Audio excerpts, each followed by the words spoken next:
কানাইদা, তোমার শরীরটা খারাপ, টিকিট কেটে দেবো, কয়েকটা দিন একটু দেশে ঘুরে আসবে।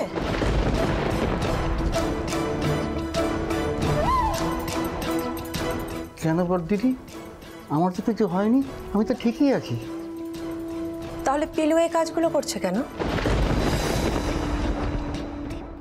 ওকে বারণ করেছিলাম না আমি এগুলো করতে? আহির,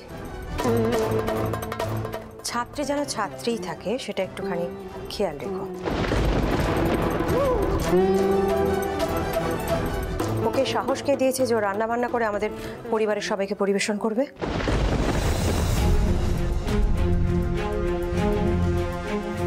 আসলে বড় ম্যাডাম, আমি ভাবলাম সকলে একসঙ্গে খাবে, তাই সাহায্য করছিলাম বটে। আমি পিলুকে কিছু করতে বলিনি বড়দিদি। বৌদি, বসে পারো না, একসাথে খেয়ে নি।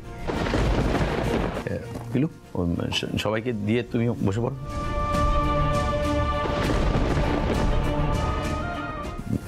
বসে, আসলে এত সুন্দর খাবার সামনে নিয়ে না বসে থাকা যায় না, তাই না?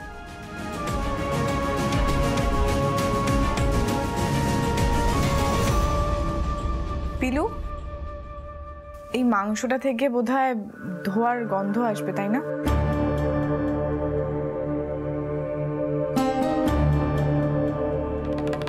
না, আসলে তখন যেভাবে উনুন থেকে ধোয়া বেরোচ্ছিল, আমি ঠিক এই মাংসটা পছন্দ করি না।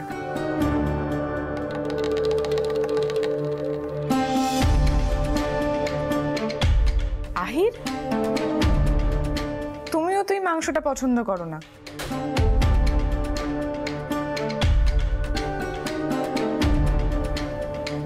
ছোটকা নিশ্চয়ই তোমাকে জোর করেছে, তাই না? তোমার যদি ভালো না লাগে তুমি এটা খেও না কিন্তু।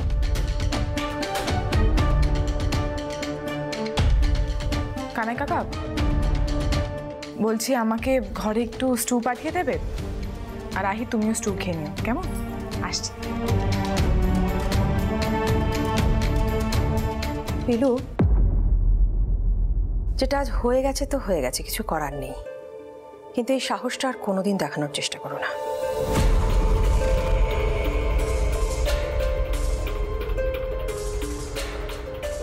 আমাদের বাড়ির নিয়ম ভাঙতে যেও না, ফল ভালো হবে না।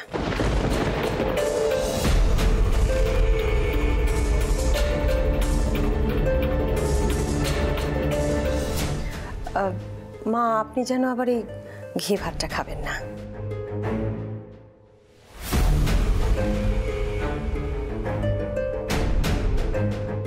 ডাক্তার তোমাকে আজকাল একটু ঘি টিগুলো কম খেতে বলেছেন আদিত্য, নিশ্চয়ই ভুলে যাওনি? আর উদয়, তোমরা সারাক্ষণ তোমাদের ছাত্রছাত্রীদের বলো না যে গান বাজনাটা একটা সাধনার বিষয়, সংযম থাকতে হয়, নিজেও একটু কথাটা মনে রাখো।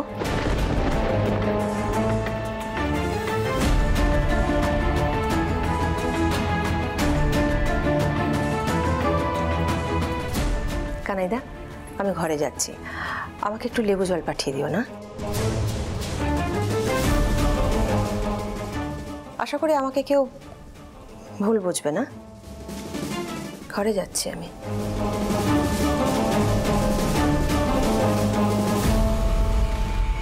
আজকে না আমার সত্যি শরীরটা খুব খারাপ লাগছে, আমি কিছু খেতে পারবো না। গুরুজি, আমি উঠি? ওঠ।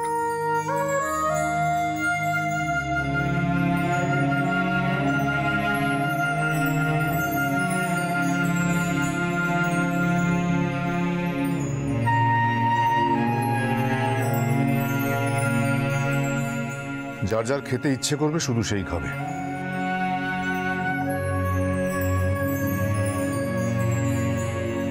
পিলু,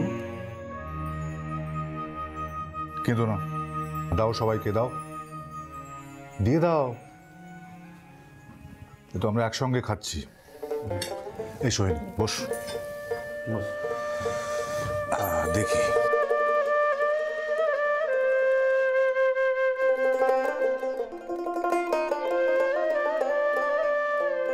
চমৎকার। খা, ভালো করে খাও দয় মা, খাও। কি হলো, সবাই শুরু করো, হাত লাগাও। আরে অনিয়ম তো আর রোজ রোজ হচ্ছে না। আর রিজুলার কথা অত মনে করার কিছু নেই। আমার মনে হয় গত জন্মে বোধহয় হেডমিস্ট্রেস।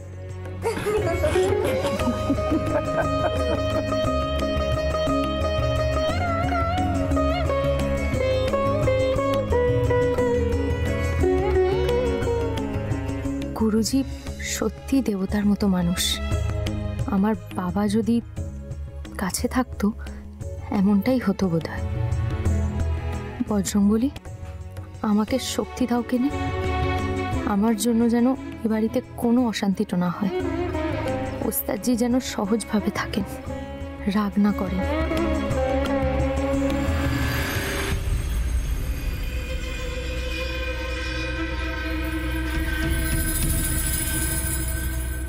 খাবারের উপর রাগ করা উচিত নয় রেজুলা। আমার মাথা যন্ত্রণা করছে, খেতে ইচ্ছে করছে না। মাথা যন্ত্রণার আর কি দোষ, যদি সারাক্ষণ এত অস্থির হয়ে থাকো? আচ্ছা, পিলু যদি সবাইকে মাংস পোড়া আর ঘি ভাত খাইয়েই থাকে, তাহলে তোমার এত অসুবিধে কোথায় হচ্ছে? ও তো তোমার বারণ শুনেছে। তোমার কথা মতো, বা বলা ভালো তোমার বারণ মতন ও রান্নাঘর ব্যবহার না করে যদি মাংসটা বাইরে কোথাও বানিয়ে নিয়ে এসে থাকে, তাহলে কারোর তো কিছু করার নেই। আমি জানতাম আমি ওকে কেন কিচেনে ঢুকতে বারণ করেছি, সেটা তুমি বোঝার চেষ্টাও করবে না। ও সম্পূর্ণ বাইরের একটা মেয়ে আদিত্য, সে আমার কিচেনে ঢুকে সর্দারি করবে আর সেটা আমি মেনে নেব? কেন মেনে নেব বলতে পারো? মানবো না। ও সিঁথি থেকে এখনো সিঁদুরটা তোলেনি, কিন্তু হনুমানজির থানের সিঁদুর রোজ রোজ কেউ সিঁথিতে পড়ে জানি না। কিছু একটা বিষয় আছেই যেটা ও আড়াল করছে। জানি না, আজকাল দেখছি ওর প্রতি তুমি একটু বেশি সদয়। আর তোমার মা, তার কথা তো বলারই নেই। সবার সামনেই মেয়েটাকে মাথায় তুলছেন। কেন তুলছেন তা অবশ্য আমি জানি, কারণ আমি ওকে পছন্দ করছি না তাই।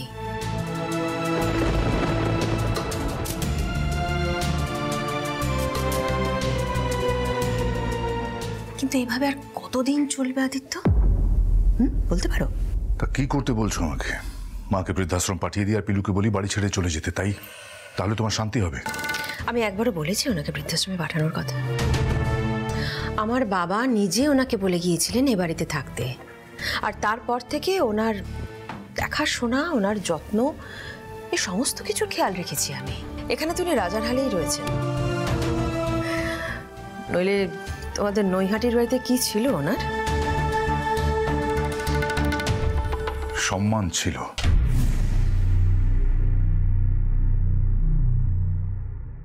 এ বাড়িতে সবই আছে, শুধু তোমার কাছে ওনার কোনো সম্মান নেই।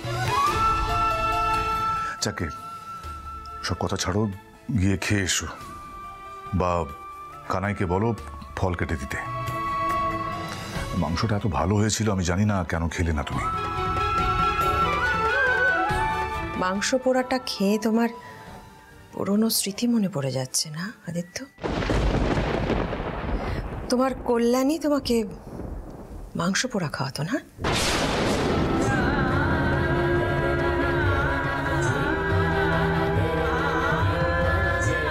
রেজুলা যে স্বেচ্ছায় হারিয়ে গেছে তার কথা টেনে নিয়ে এসে কোনো লাভ হবে না। আমি কখনো ওর কথা আনি না মুখে, কিন্তু তুমি দেখছি ওকে এখনো ভুলতে পারোনি।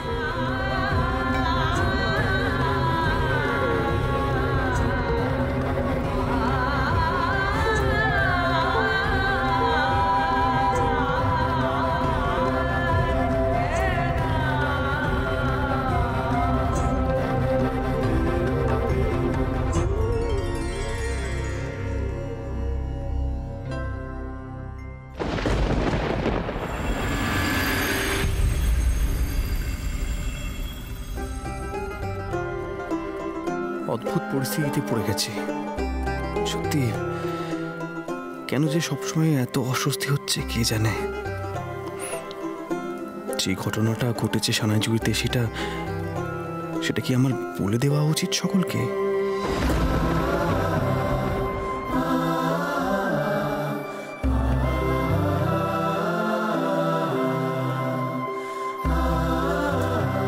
কিন্তু কেন বলতে যাব? এটা তো বলার মতো কিছু নয়। কেন যে মেয়েটা পুরো ঘটনাটা এত বেশি গুরুত্ব দিচ্ছে কে জানে।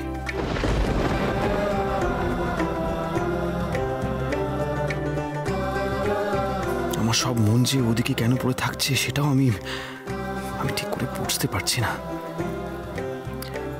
এইভাবে গান নষ্ট হবে তো। ওস্তাদজি,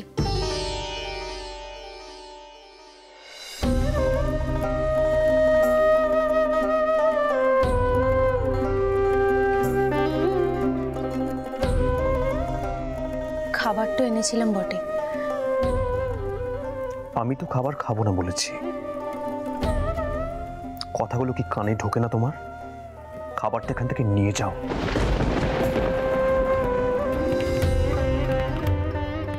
ওস্তাদজি রেগে যাচ্ছেন কেন?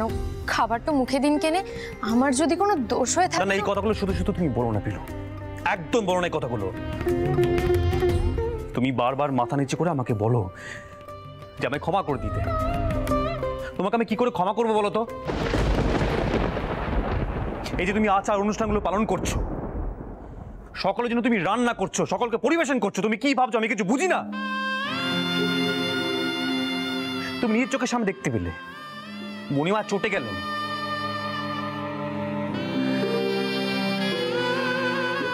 পিলু, এই পুরো সিচুয়েশনটা না আমার কাছে খুব খুব অস্বস্তিকর হয়ে দাঁড়াচ্ছে। এটা করো না পিলু, আমি সহ্য করতে পারছি না। তুমি এখান থেকে চলে যাও। আহির, তুমি স্টু খেয়েছো? কি হলো?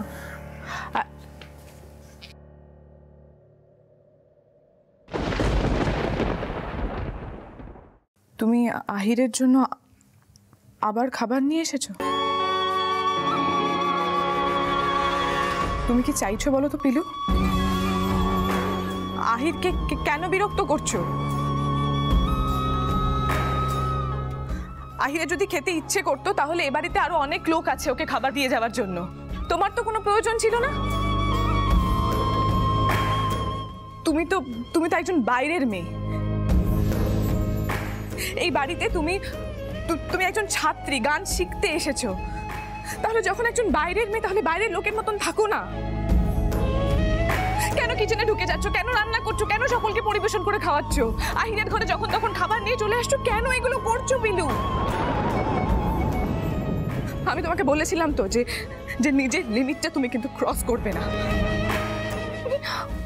আমি টলারেট করতে পারছি না, আমি সহ্য করতে পারছি না।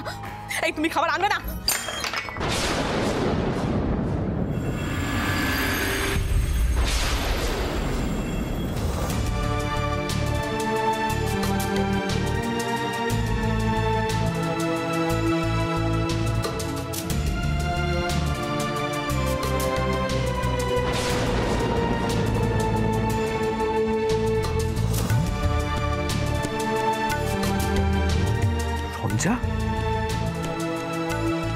তুই খাবারটা এভাবে ফেলে দিলে?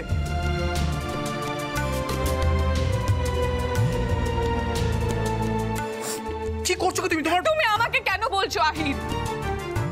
এই মেয়েটাকে তুমি দেখতে পাচ্ছ না? ওর বাড়াবাড়িটা তুমি দেখতে পাচ্ছ না? ও যবে থেকে এই বাড়িতে এসেছে তবে থেকে বাড়ির প্রত্যেকটা মানুষ ওকে মাথায় তুলে নাচছে। কেন কেন ওকে কেউ এটা বলে দিচ্ছে না যে ও এই বাড়ির কেউ নয়? কেন সকলের জন্য রান্না করছে, কিচেনে যাচ্ছে, পরিবেশন করে সবাইকে খাওয়াচ্ছে, তোমার জন্য ঘরে আলাদা করে খাবার নিয়ে আসছে? কেন আহির? আমি কিন্তু আগের দিনে দেখেছি তোমাকে খাবারটা খেতে।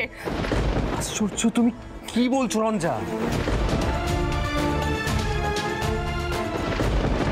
তোমার মাথা ঠিক আছে? কি বলছো তুমি?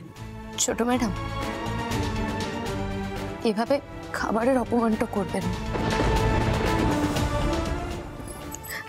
আমরা সানাইজুড়িতে থাকি তো, ওখানে মানুষজনের অনেক কষ্ট, খাবারও জোটে না।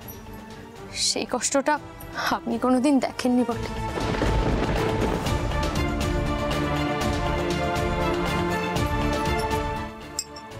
ওঠো পিলু, তুমি তুমি তুমি ঘরে যাও। আমি খাবার খাবো না, আর একদিন না খেলে আমি বিশ্বাস করে আমি মরে যাবো না। তুমি প্লিজ যাও পিলু, যাও। আর ন্যাকামি না করে যাও।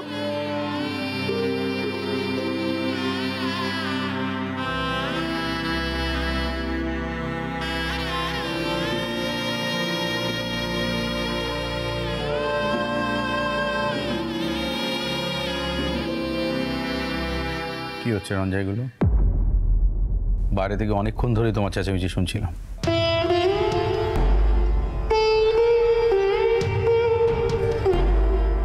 দাদা যদি জানতে পারে না তাহলে কিন্তু রাগারাগি করবে রঞ্জা।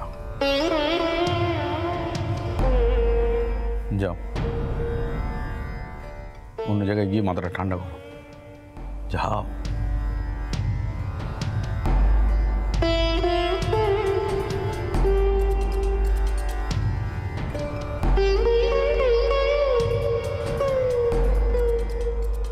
মেয়েটা শখ করে আজকে রান্না করেছিল সবাইকে আদর করে খাওয়াবে বলে। অন্যায় তো কিছু করেনি আইর। খাবারটা না খেয়ে এখানে উঠে চলে, তারপর রঞ্জা খাবারটা এখানে ফেলে দিল, পিলুকে এতগুলো কথা বললো, তারও তুই কিছু বললি না। আমি না ঠিক তোকে চিনতে পারছি না, কি হয়েছে বলতো?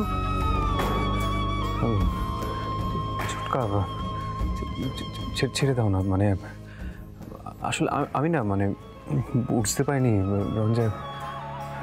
রঞ্জা রেগে যাবে। আমি বুঝিনি। পিলুর তুই গরু, তুই খাসনি, ও আজকে খায়নি। আয়ের তুই না খেলে অন্য কারোর ভালো লাগে বল?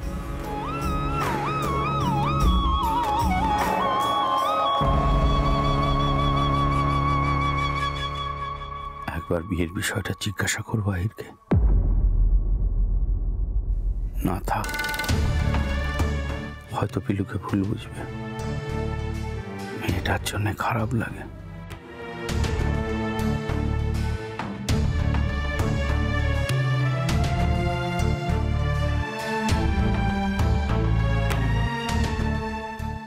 পিলুর তুই গরু, তুই খাসনি, ও আজকে খায়নি।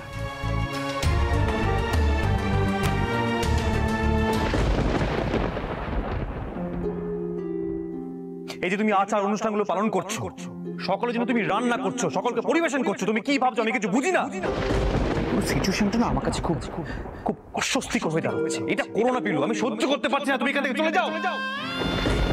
এ তো মহা জ্বালাতে পড়লাম আমি। আমার এসব ভালো লাগছে না। কেন চোখ থেকে খালি জলটো পড়ছে?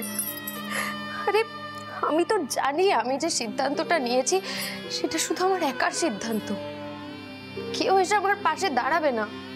তাহলে কেন এরকম হচ্ছে? আজ আমার জন্য ওস্তাদজিও কিছু খেলেন না।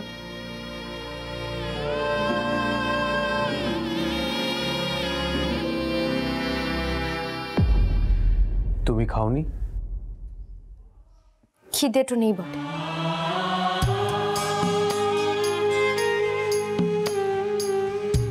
পিলু, এসব তুমি কি আরম্ভ করেছো বলো তো? হ্যাঁ, তুমি যদি না খাও তোমার তো শরীরটা খারাপ করবে, তখন কি হবে? না না ওস্তাদজি, কিচ্ছু হবে না। আমার না খেয়ে থাকা অভ্যেস তো আছে, এই শরীর অত সহজে খারাপ তো হবে না। বড় বড় কথা বলতে শিখে গেছো, খাওনি কেন তুমি? আমি খাইনি বলে?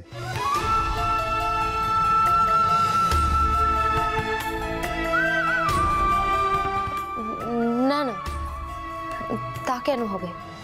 আপনি আপনার সময় মতো খাবেন, আমার তাতে কি? যদি সেটা হতো তাহলে তো আমি বেঁচেই যেতাম। কি খাওয়ার আছে দাও।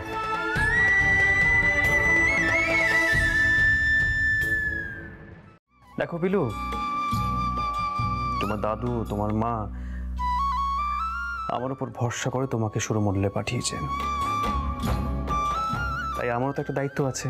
হ্যাঁ, এখন আমি খাইনি বলে যদি তুমি না খাও তাহলে তো আমার কিছু করার নেই। দাও, কি খেতে হবে দাও।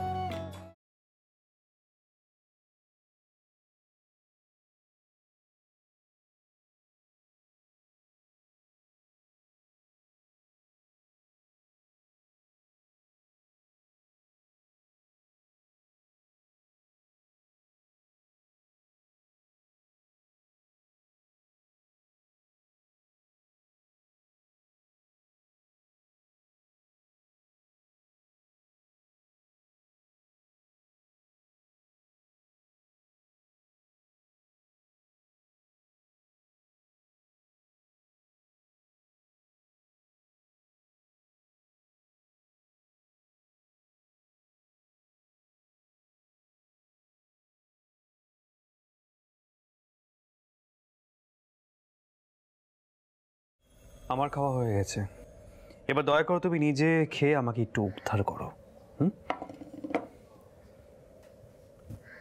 পিলু, এই যন্ত্রণাটা পাওয়ার মতন কিন্তু